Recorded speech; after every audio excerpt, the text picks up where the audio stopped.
Hello and welcome. You're watching Market Cafe on ET Now. First up, let's look at the US market.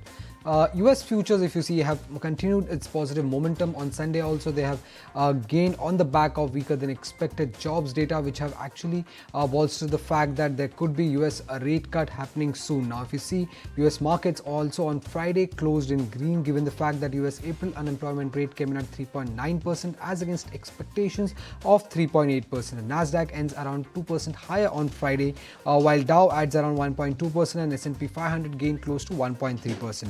Apple was one of the key stocks that was in focus. It gained around 6% after the company announced a $110 billion buyback.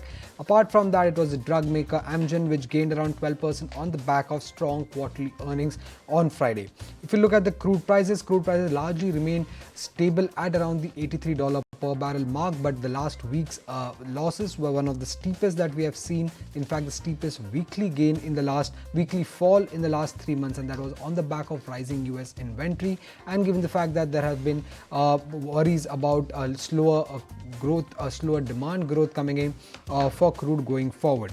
For Asia market, if you see, they are tracking gains from the US market, and most likely all the Asian markets continue to trade in green currently, what we are looking at. Apart from that, if you see, the implied GIFT Nifty is also suggesting the fact that we might open in green currently in the Indian market as well. The implied Nifty is around 100 points up in trades so far. Right, absolutely, Soumya. So that's the way how the global markets are looking like, the handover that we received from the global markets. But yes, take a look at what the crude markets are doing at this point in time. I know that Soumya did allude to that as well.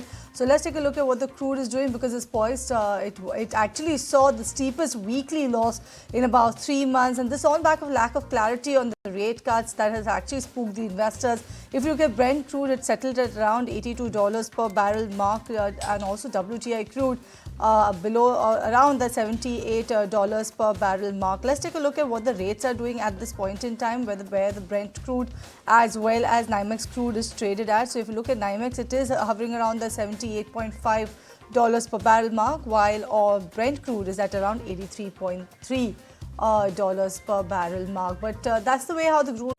If you like this video, then like, share and subscribe to ET Now.